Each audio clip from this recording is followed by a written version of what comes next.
Programa Pulso Informativo que va de lunes a viernes de 4 a 6 de la tarde aquí en Onda Digital Perú. Estamos en nuestra página web www.ondadigital.pe. Asimismo, a través de nuestras plataformas virtuales, nuestra página de Facebook como nuestro canal de YouTube. Por un motivo inesperado, no pudo ver un comentario, un análisis, un debate de los conductores, la posición que ha tenido un invitado o una entrevista, lo puede volver a hacer, porque nuestros programas se quedan enteramente grabados en nuestras redes sociales. Bien, continuando con nuestra sección de voto informado y voto responsable, contamos con la visita de David Roca Basadre, candidato al Congreso con el número 9 por el partido Frente Amplio. David Roca, muy buenas tardes. Buenas tardes, gracias por la invitación. David Roca, es innegable en este momento político, tú como vienes de un espacio político consolidado, un espacio político que ha tenido un protagonismo especial en estas últimas coyunturas. ¿Cómo analiza David Roca este momento que vive el país? Esta elección atípica, ¿no? Porque estamos en una elección bastante atípica, veloz, rápida, y también un periodo legislativo bastante corto y bastante atípico, ¿no? Donde se va a tener un año y casi un año y medio por ahí de funciones al Parlamento que usted aspira a llegar. ¿Cómo ve la situación nacional en estos momentos? Con cierto optimismo a pesar de las cosas, ¿no? Yo creo que, por ejemplo, el hecho de que haya esta elección ahora tiene que ver con una movilización de la población, con una presión de la gente. Creo que prefiero mirar el lado positivo de las cosas, más allá de la crisis. Lo que yo veo es un mayor protagonismo de la población, presión de la población, que es lo que finalmente ha definido las cosas, ¿no? Esto no es una virtud de Vizcarra, no es nada que se haya decidido. Si han tomado esta decisión es porque el pueblo presionó. Porque la ola estaba ya cayendo sobre todo. Así es, entonces yo creo que eso es una cosa interesante, es importante. Es el pueblo que de pronto tome en sus manos su destino y poco a poco empieza a hacerlo, ¿no? Entonces yo lo veo bien, me parece bien. Hemos andado un camino, falta obviamente que falta mucho, pero estamos bien encaminados, ¿no? Yo me siento satisfecho de esto. Es un año y medio, es verdad, pero en un año y medio se pueden hacer muchas cosas, se pueden hacer muchas cosas, yo digo siempre hay que legislar, hay que fiscalizar, pero también hay que hacer incidencia política, y en un año y medio se puede hacer mucho de esto. Justamente ese es el tema de la representación, ¿no? Así es. Y más aún de un partido como el Frente Amplio, un partido de izquierda, que tiene que asumir la representación de ese sector, ¿no? Porque sabemos que hay varios sectores que también están en pugna, pero hay que reconocerlo. Creo que como comunicadores y como ciudadanos tenemos que reconocer el papel que ha tenido el Frente Amplio en estas últimas etapas, ¿no? Ha sido una posición bastante consecuente, bastante dura también en defender derechos de los trabajadores y derechos de los ciudadanos en general. Así que es importante el tema de la representación. Pero antes de pasar a las propuestas, David, nos quisiéramos saber, nuestros amigos televidentes, ¿quién es David Roca Basadre? ¿A qué se dedica? Capaz tiene una sentencia, una investigación por ahí. Ninguna. A ver, ¿quién es David Roca Basadre? Y le debo algo al bodeguero, creo 5 soles por ahí. Ya está en la central de Riesgo. Esta tarde paso. Está bien. Soy periodista de hace muchos años, ¿no? Durante una etapa de mi vida fui educador, me dediqué a la educación y hice activismo en temas de derechos de niños y adolescentes. Luego me he dedicado en general al periodismo, en planta y como colaborador. En la actualidad ya me he replegado a una vida más personal, estoy dedicándome a estudiar y a escribir.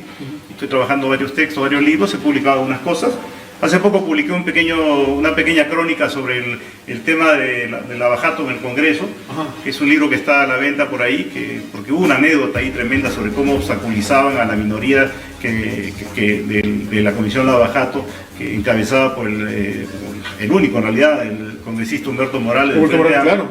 Que sacó un informe en minoría y que no lo dejaban, no le daban información, no lo dejaron exponerlo, y fue una cosa pero así ridícula, y había unas historias así, realmente algunas vistas, supongo que cuando las sufrían no eran tan interesantes, pero cuando uno las ve de lejos son hasta hilarantes, ¿no? Las barbaridades que hacían. Entonces eso lo escribí en un librito que lo he publicado. ¿Cómo se llama el libro? Se llama Lavajato en el Congreso, detrás de cámaras de un debate. Ah, caramba, entonces sí. Tiene ahí el libro, las copias del libro de debates, los documentos que presentó el congresista. Claro, es un libro pequeño, escrito con humor y con sátira también, ¿no? Pero ahí está el tema, ahí está todo cómo es que... Ahora lo interesante es que las conclusiones de Morales, que las descartaron, que las archivó la mayoría fujimorista, hoy están apareciendo por todos lados, ¿no? Los aportes subterráneos y todas estas cosas, todo está ahí en ese informe.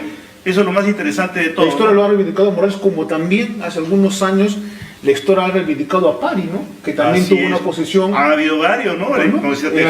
Pari, Morales, son varios que han permanentemente estado en esto, ¿no? Y el último, pues, el comunista Morales, que fue una cosa heroica realmente. Habría que ver cómo fue esa exposición de eso, se parecía un colegio, le tiraban papelitos, de todo, una cosa tremenda. Bueno, eso yo creo que meritaba una crónica, ¿no? Claro, y eso fue lo que he hecho. Bueno, esas cosas hago, crónica periodística y mientras tanto trabajando unos textos de un trabajo más intelectual, más teórico, ¿no? Y algo de literatura. ¿Eres militante del Frente Amplio? Soy militante del Frente Amplio. ¿O eres invitado? No, soy, el Frente Amplio es un frente, como claro, dicen, ¿no? Un frente, es una alianza entre ecologistas y gente de izquierda. Yo soy militante y fundador, junto con Marco Arana y de Tierra y Libertad. De Tierra y Libertad, que es el partido que tiene además el registro electoral que dio lugar al Frente Amplio, ¿no? Ah, ya, entonces eres militante fundador de este proyecto que se llama el Frente... Pues soy parte del núcleo fundador. El Frente Amplio. ¿Y cómo va el Frente Amplio para las elecciones presidenciales? A ver, quitándote una primicia, ¿quiénes son los que están encabezando las propuestas para las presidenciales? Bueno, ya no es ningún secreto que ha sido que ya el partido definió que el compañero Marco Arana es el candidato presidencial y estamos también trabajando fuertemente para que se consolide esa propuesta. Esa propuesta y seguramente, posiblemente también habrá otro acercamiento para buscar una posible alianza también en conjunto con los demás sectores progresistas y avanzados.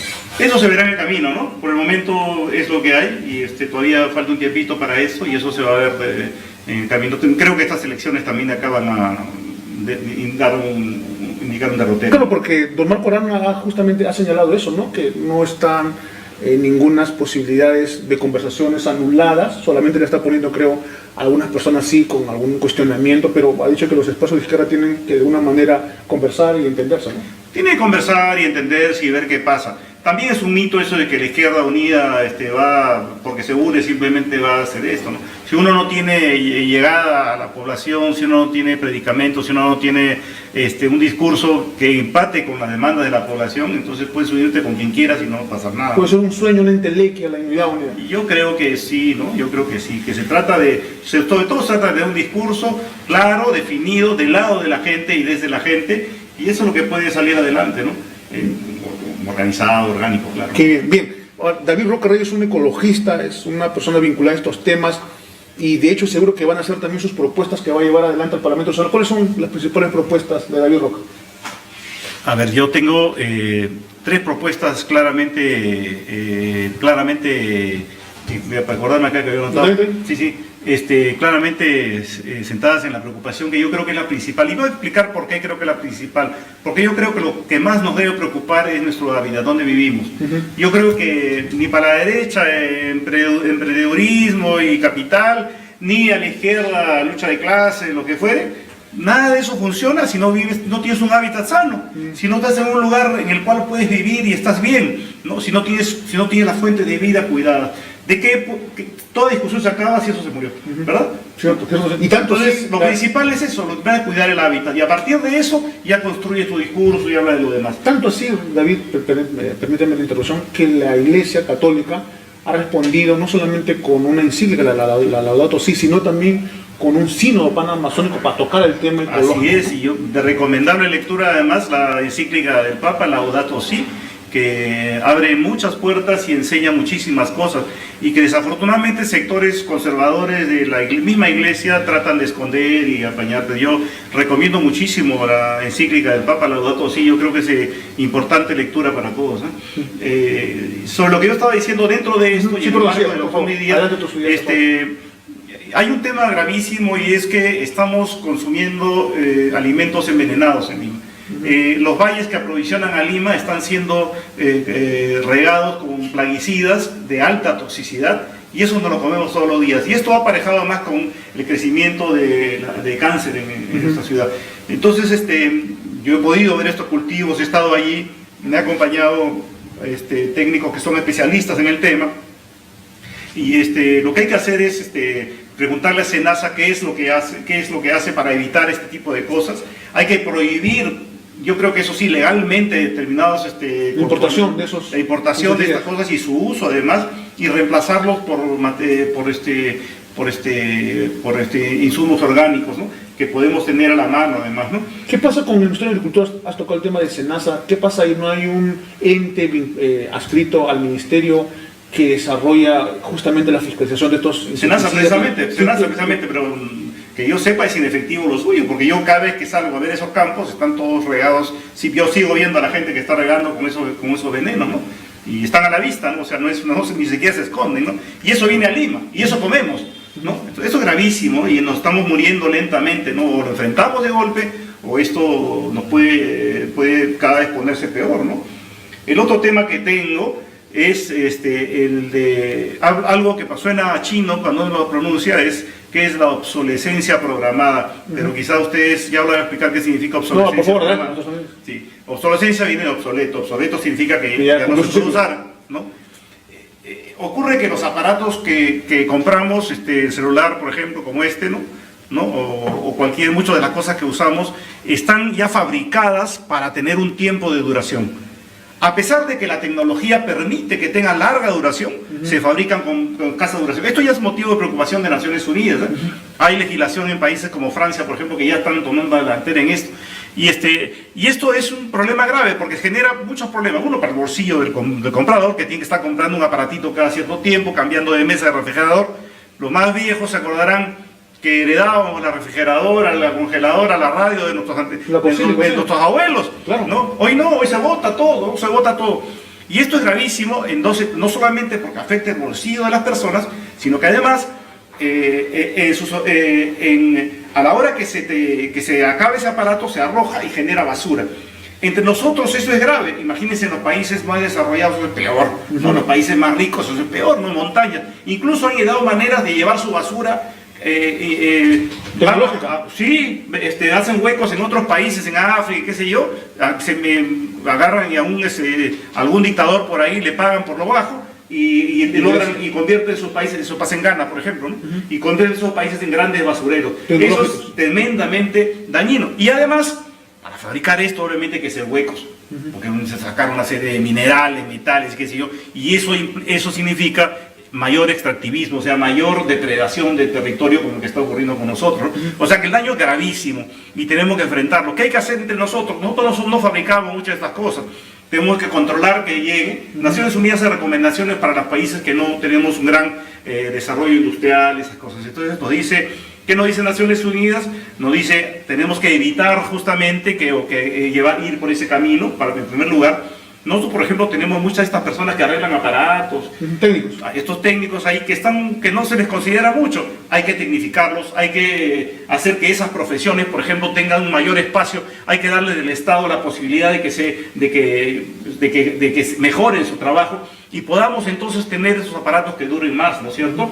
Hay que ver qué cosa viene, y poner... ¿Qué cosas no vienen también? Y qué cosa viene y que no debe venir, ¿no? Hay que cuestionar las cosas que vienen, hay que revisarlas, hay que ver que nos lleguen efectivamente cosas de larga duración. Hay países como Francia que ya están poniendo medidas fuertes, a otros países europeos también. Hay que importar pues de los países que ya pusieron ese tipo de garantías, ¿no? Y de esa manera vamos avanzando en esto. El tema de obsolescencia programada es muy amplio, pero creo que hay que empezar a dar los primeros pasos, ¿no? Después yo tengo un tema, yo digo, para que Lima esté bien, el Perú debe estar bien.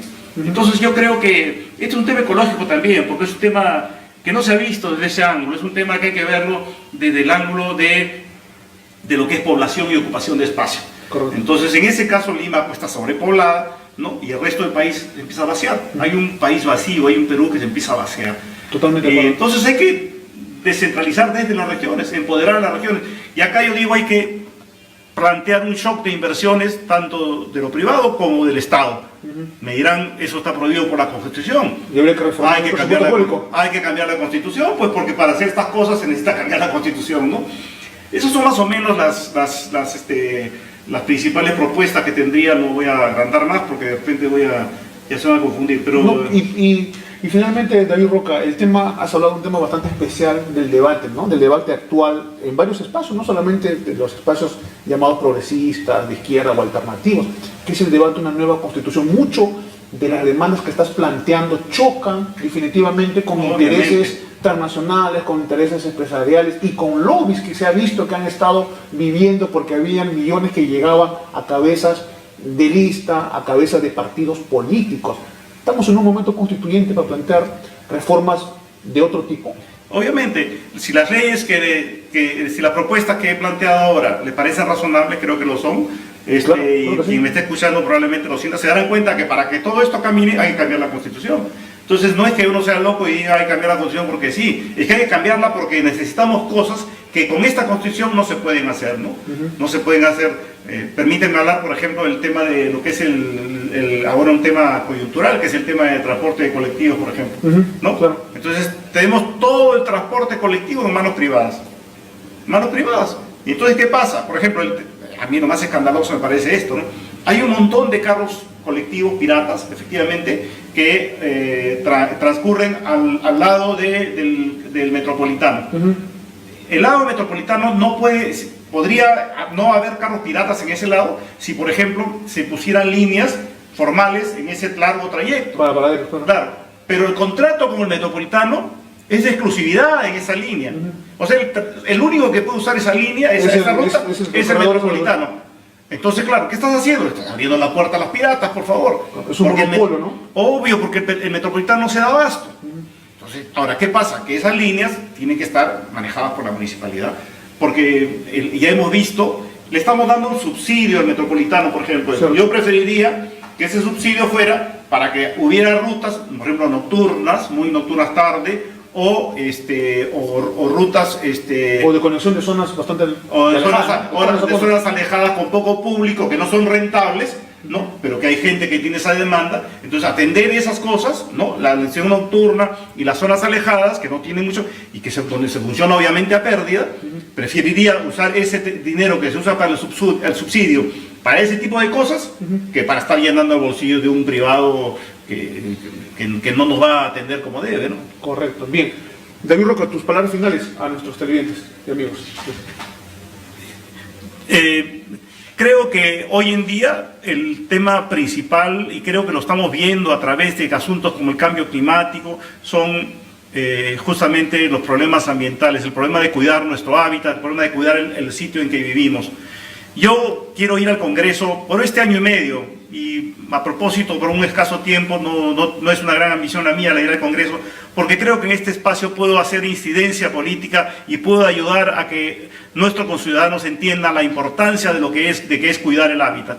Por eso pido tu voto, para poder trabajar contigo y poder trabajar con el resto de los peruanos a fin de que tengamos conciencia ecológica, conciencia ambiental, que significa conciencia del planeta que vivimos, del lugar cercano en que vivimos, de la tierra en que estamos, de las fuentes de vida con las cuales nos nutrimos, del agua que nos va a escasear dentro de poco y que hay que cuidar. Por eso yo, como ecologista y como además hombre de comunicaciones, me dirijo a ti para pedirte tu voto y que me ayudes en esta tarea concreta durante el año y medio en que, gracias a ti, estaría en el Congreso. Bien, gracias. Hemos estado con David Roca Basadre, candidato al Congreso de la República con el número 9 en el Frente Amplio. Muchísimas gracias. Continuamos después de un breve pauta comercial.